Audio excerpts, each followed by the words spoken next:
ఈరోజు దేవుని మాట. లూకా రాసిన సువార్త 13వ అధ్యాయం 12వ వచనం. నీ బలహీనత నుండి విడుదల పొంది ఉన్నావు. నీ బలహీనత నుండి విడుదల పొంది ఉన్నావు. యేసు ఆమెను చూచి రమ్మని పిలిచి, అమ్మా, నీ బలహీనత నుండి విడుదల పొంది ఉన్నావని ఆమెతో చెప్పి ఆమె మీద చేతులుంచగానే ఆమె చక్కగా నిలువబడి దేవుని మహిమపరిచెను. ప్రభువైన యేసుక్రీస్తు వారు ఈ భూమి మీద జీవించుచున్న దినాలలో ఆయన వారి సమాజ మందిరములలో బోధించుచు, దేవుని రాజ్యమును గూర్చిన సువార్తను ప్రకటించుచు, ప్రజలలోని ప్రతి వ్యాధిని రోగమును స్వస్థపరచుచు గలిలయ యందంతట సంచరించెను.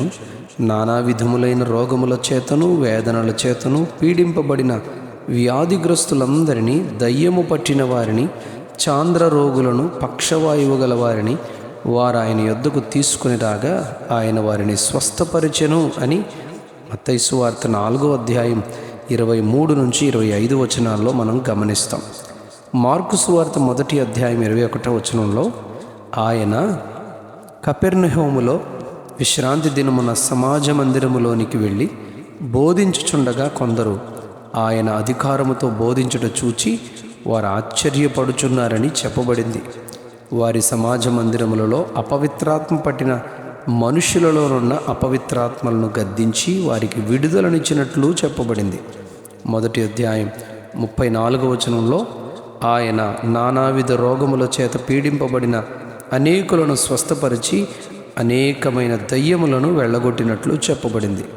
ఈరోజు మన ధ్యాన వాక్యం ద్వారా గమనించే సందేశం ఏమంటే, అపవిత్రాత్మల యొక్క శోధన వలననే శరీరాలలో బలహీనతలు, వ్యాధులు, రోగాలు, తెగుళ్ళు కారణమని మనం గమనిస్తాం. లూకా సువార్త 13వ అధ్యాయం 11వ వచనంలో 18 ఏండ్ల నుండి బలహీనపరచు దయ్యము పట్టిన స్త్రీ ఆమె నడుము వంగిపోయి ఎంత మాత్రమును చక్కగా నిలువబడలేకుండెను. యేసు ప్రభువే ఆమెను చూచి ఆమె అడగకుండానే పిలిచి ఆమెను బలహీనపరిచిన దయ్యమును గద్దించి ఆమెను స్వస్థపరిచినట్లు మనం గమనిస్తాం. ఆమె ఆ రోజే ఆయన చేతులుంచగానే చక్కగా నిలువబడి దేవుని మహిమపరిచెను అని చెప్పబడింది. ఇలానే మార్కు సువార్త 5వ అధ్యాయంలో గెరాసేనుల దేశంలో ఆయన దోణె దిగి లోపల ప్రవేశించగానే ఒక అపవిత్రాత్మ పట్టినవాడు ఆయనను దూరము నుండి చూచి ఆయన యొద్దకు పరుగెత్తుకుని సమాధులలో నుండి వచ్చి ఆయనకు ఎదురుపడి ఆయనకు నమస్కారము చేసి, యేసు, సర్వోన్నతుడైన దేవుని కుమారుడా, నాతో నీకేమి పని, నన్ను బాధపరచుకుమని బిగ్గరగా కేకలు వేసెను.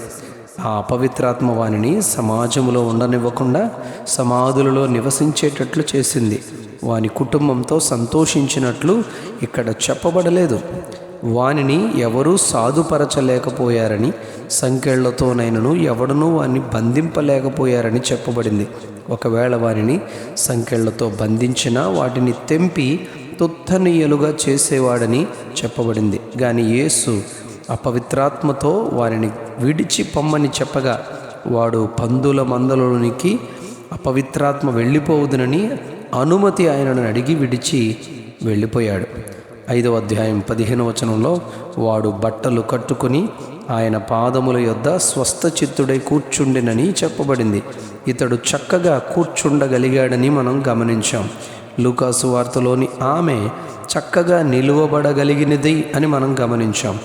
బలహీనతల వెనుక పనిచేస్తున్న అపవిత్రాత్మ వెళ్ళగొట్టబడితే బలహీనతలు స్వస్థమవుతాయి.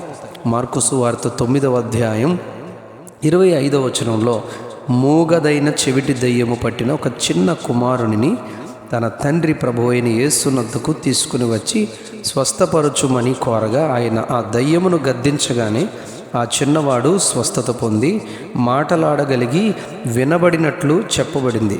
దయ్యము, అపవిత్రాత్మ వెళ్ళిపోగానే విడుదల తప్పక కలుగుతుంది అని మనం గమనించాలి.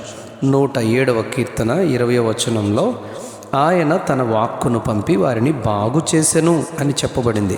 మత్తయి సువార్త 8వ అధ్యాయం 17వ వచనంలో ఆయనే మన బలహీనతలను వహించుకొని మన రోగములను భరించినని యెషయా ప్రవచనం ఇక్కడ ప్రభు జ్ఞాపకం చేసి తన మాట వలన దయ్యములను వెళ్ళగొట్టి రోగులను స్వస్థపరిచినని చెప్పబడింది.